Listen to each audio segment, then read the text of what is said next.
Please like, share and subscribe our channel Photon Boost. Also, do not forget to press the bell icon for further updates.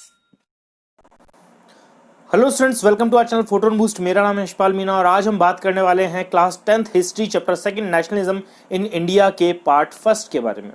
देखिए, nationalism in India एक बहुत ही ज़्यादा important chapter है और इस बार भी जो काट छाट आपके सिलेबस में जो हुई है उस काट छाट में ये जो चैप्टर है नेशनलिज्म इन इंडिया, ये आपके सिलेबस का पार्ट बना हुआ है एज इट इज। ये पूरा चैप्टर आ रहा है, इसमें से कुछ भी नहीं हटा है, तो ये चैप्टर आपके लिए बहुत ही ज़्यादा इंपॉर्टेंट है। इससे पहले मैं नेशनलिज्म इन यूरोप के बारे में बात कर चुका हूँ, तो आपने अगर वो वीडियोस नहीं देखे हैं तो इस वीडियो के नीचे लिंक दिया हुआ है सभी वीडियोस का, आप जाकर उन वीडियोस को जरूर देखें। अगर आप नेशनलिज्म इन यूरोप देख लेते हैं तो उससे आपको नेशनलिज्म इन इंडिया समझने में बहुत ही ज़्यादा मदद मिलेगी। ऐसा नहीं है कि वो नहीं देखेंगे तो ये समझ में नहीं आएगा, ऐसा बिल्कुल भी नहीं है, लेकिन अगर वो देखते हैं तो क्लैरिटी बहुत अच्छी आएगी। तो मेरी ये सजेशन है, पर्सनल सजेशन, कि आप जाकर नेशनलिज्म इन यूरोप के जो वीडियोस हैं वो ज़रूर देखें। तो आइए बिना देर किए शुरू करते हैं नेशनलिज्म इन इंडिया।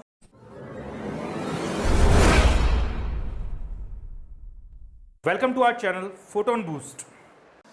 सबसे पहले हम बात करते हैं इंट्रोडक्शन के बारे में कि इस चैप्टर में हम क्या पढ़ने वाले हैं। तो मैं आपको बता दूं कि इसमें हम इंडियन नेशनलिज्म के बारे में पढ़ेंगे कि इंडिया में नेशनलिज्म किस तरह से ट्रिगर हुआ। देखिए, नेशनलिज्म की डेफिनेशन या फिर अंडरस्टैंडिंग के बारे में मैं ऑलरेडी बात कर चुका हूं नेशनलिज्म इन यूरोप के अंदर।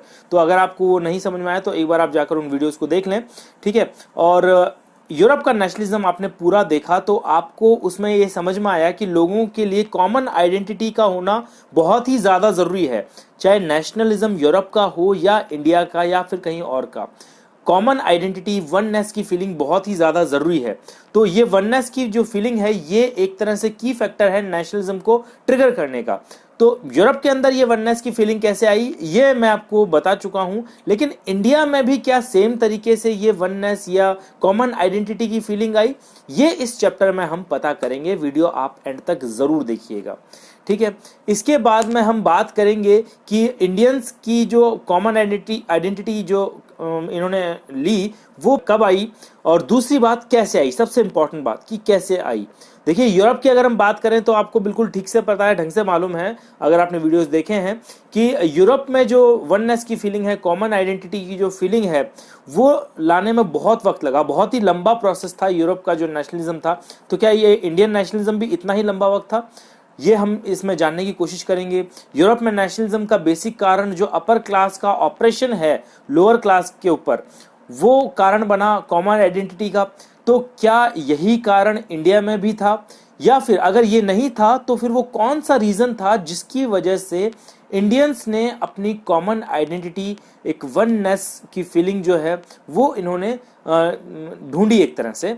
तो इसके बारे में हम बात करेंगे इस पूरे चैप्टर में। हम इन्हीं सवालों का जवाब जानेंगे इस चैप्टर में, वो भी एक क्रोनोलॉजिकल मैनर में कि ये शुरू कहाँ से होता है।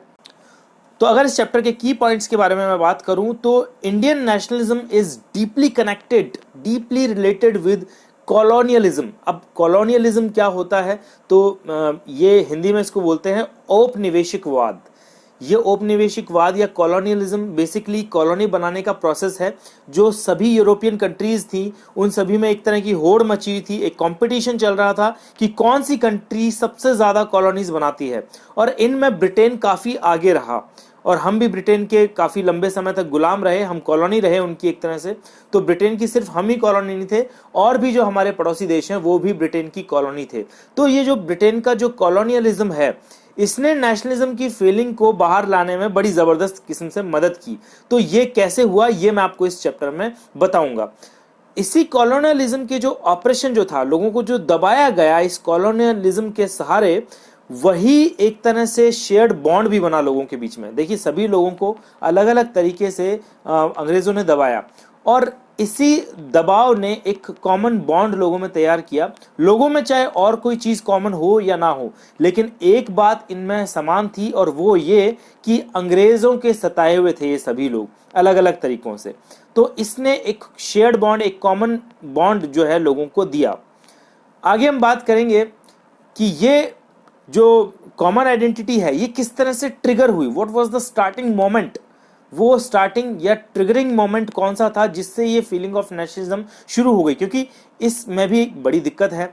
हिंदुस्तान में बहुत सी क्लासेस थी उस समय भी, राजा महाराजा भी थे, बीच में व्यापारी वर्ग भी था और बिल्कुल किसान वर्ग भी था।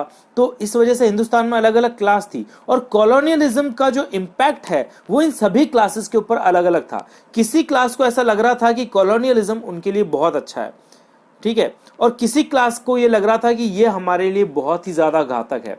जैसे किसानों के लिए, फार्मर्स के लिए, पीजेंट्स के लिए कॉलोनियलिज्म कभी भी अच्छा नहीं रहा। इन्होंने हमेशा जो है लॉसेस दिए किसानों को, पीजेंट्स को, फार्मर्स को, और बहुत ही ज़बरदस्त लॉसेस दिए।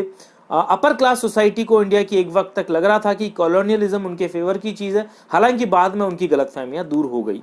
तो इसमें भी दिक्कतें बहुत है कि वननेस की फीलिंग कैसा है जब अलग अलग क्लासेस अलग अलग तरह की ओपिनियन रखते हैं कॉलोनियलिज्म के बारे में। कोई बोलता है कि बहुत अच्छा है, कोई बोलता है कि बहुत खराब है। तो ऐसे में वननेस की फीलिंग लाना बहुत ही ज़्यादा टफ काम था। तो वो काम कैसे हुआ इसके बारे में हम बात करेंगे इस पूरे चैप्टर के दौरान। आगे हम समझेंगे इसकी क्रोनोलॉजी। देखिए, इस चैप्टर में हम लोग जो बात करेंगे वो बेसिकली 1920 के बाद की बात होगी। मतलब जो लाइमलाइट में पूरा मुद्दा रहेगा वो 1920 के बाद में हिंदुस्तान का जो नेशनलिज्म है उसने कैसे मूव फॉरवर्ड किया, क्या क्या इंपॉर्टेंट इवेंट्स हुए, इसके बारे में हम जानेंगे।